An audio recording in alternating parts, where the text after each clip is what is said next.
जय जय श्री राम। सुंदरकांड की श्रृंखला अतुलित बलधामम में आपका एक बार फिर स्वागत करता हूं। और हनुमान जी के शौर्य पराक्रम, उनकी सेवा और उनकी भक्ति भाव से जुड़ी यह श्रृंखला, सुंदरकांड के गूढ़ रहस्यों से भरी हुई यह श्रृंखला मैं प्रभु श्री राम के चरणों में सप्रेम निवेदित करता हूं। आज के इस वीडियो के माध्यम से मैं बताऊंगा कि सुंदरकांड के भीतर सुंदर शब्द कितनी बार आया है। सुंदर शब्द 9 बार आया है, आप गिनिएगा। सबसे पहले सुंदर शब्द आया है, सिंधु तीर एक भूदर सुंदर कौतुक कूद चढ़े ता ऊपर।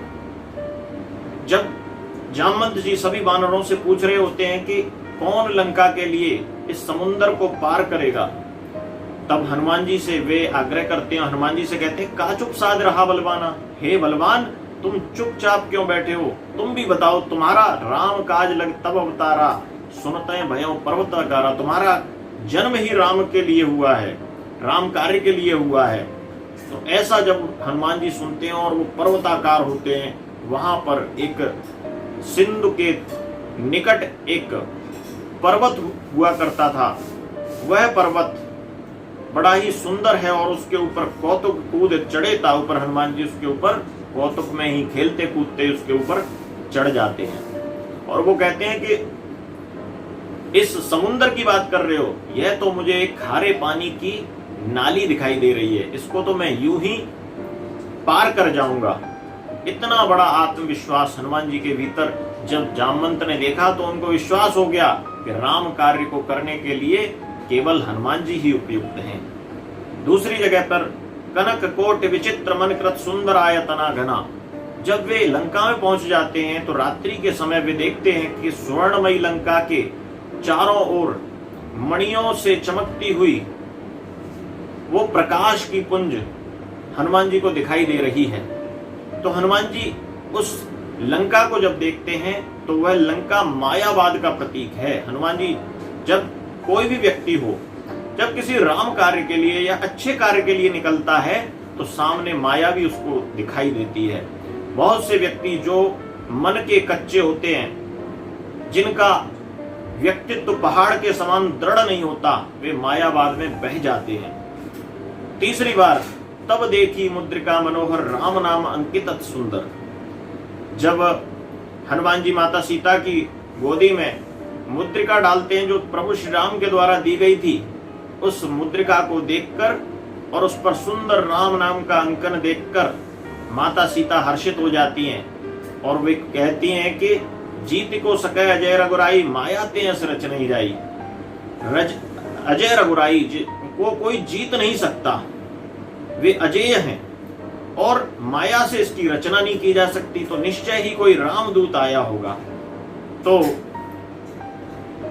चौथी जगह पर हनुमान जी जब माता सीता से आज्ञा लेते हैं कि माँ, उनको विश्वास दिलाते हैं कि मैं राम का ही दूत हूं, और उसके बाद वो फल खाने की आज्ञा लेते हैं, तब एक सुंदर शब्द आता है, सुना हो माँ तुम्हें अतिशय भूखा, लागे देख सुंदर फल रूखा। हे माँ, मैं अतिशय भूखा हूं और मुझे वो अशोक वाटिका में सुंदर सुंदर फल दिखाई दे रहे हैं और मैं इनका सेवन करना चाहता हूं। माता कहती हैं, रघुपति चरण हृदय धरे तात मधुर फल खाओ। भगवान श्री राम के चरणों को हृदय में रखो और मधुर फल का सेवन कर लो। कोई भी व्यक्ति जब राम कार्य के लिए आगे बढ़ता है, भक्ति की प्राप्ति होती है उसे, तो निश्चय ही उसे सुंदर फल प्राप्त होता है। तो सुंदरकांड पढ़ने वाले को, सुंदरकांड का पाठ करने वाले को भी सुंदर फल की प्राप्ति होती है और हनुमान जी भी सुंदर फल प्राप्त कर रहे हैं। अगली जगह पर आता है सुंदर शब्द, तो सावधान मन कर पुन शंकर, लागे कहन कथा अति सुंदर।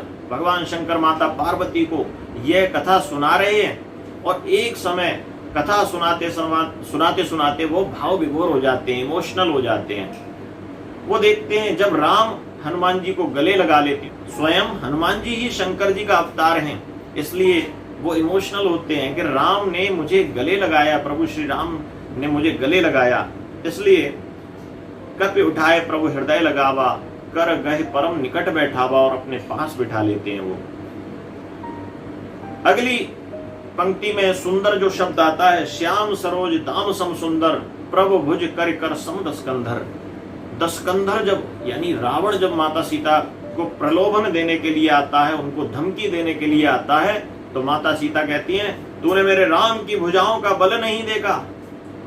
उसी भुजाओं से उन्होंने बाली का वध किया है, और बाली वही है जिसकी भुजाओं में तू 6 महीने तक दबा रहा था। तो प्रभु श्री राम की भुजाओं को देख और उनसे डर। तो माता सीता वहां पर राम की भुजाओं का वर्णन करती हैं। जब प्रभु श्री राम और उनकी वानर सेना आगे बढ़ते हैं, यानी लंका जीतने के लिए जब वो समुद्र की तरफ निकलते हैं, तब हर्ष राम तब कीन पयाना सगुन भय सुंदर शुभनाना। किसी कार्य के लिए अगर आप आगे बढ़ते हैं तो आपके जीवन में कुछ शगुन होने लगे तो आप समझो कि वह कार्य फलीभूत होगा। तो प्रभु श्री राम जैसे ही आगे बढ़ते हैं तो सगुन भय सुंदर शुभनाना। और जब वे समुद्र से आग्रह करते हैं, वे समुद्र से आग्रह करते हैं कि तुम मुझे रास्ता दे दो, तो उसके लिए वो 2 दिन के लिए प्रभु श्री राम ध्यानस्थ हो जाते हैं और समुद्र से रास्ता मांगते हैं, लेकिन समुद्र विचलित नहीं होता। तब प्रभु श्री राम कहते हैं, क्रोधित हो जाते हैं, विनय न मानत जलद जड़ गए 3 दिन में बोले राम सकोप तब भयविन हुए न प्रीत। तब वहां पर एक जगह सुंदर शब्द आता है, सठ सन विनय कुटिल सन प्रीति सहज कृपन सन सुंदर नीति। सठ यानी दुष्ट के साथ विनय, कुटिल के साथ प्रेम। यह नीति नहीं है, यह बिल्कुल ऐसा ही है जैसे ऊसर भूमि में आप जब बीज को डालते हैं तो वह भूमि वृक्ष को पैदा नहीं करती, अंकुरण नहीं फोड़ती। यह और एक जगह पर जहां पर सुंदर शब्द आया है वह स्वयं सुंदर कांड जहां लिखा हुआ है वह 9वां सुंदर शब्द है। इस तरह 9 बार सुंदर शब्द आता है। तो 9 का एक अंक ऐसा अंक है जो आप किसी से भी संख्या से गुणा करो तो जो गुणनफल आता है, उन गुणनफल की दोनों संख्याओं को, तीनों संख्याओं को अगर जोड़ोगे तो भी 9 ही अंक आएगा। यानी 9 अपने आप में पूर्ण संख्या है, इसलिए 9 बार सुंदर शब्द आया है इस सुंदर कांड के भीतर, इसलिए यह महामंगलकारी है।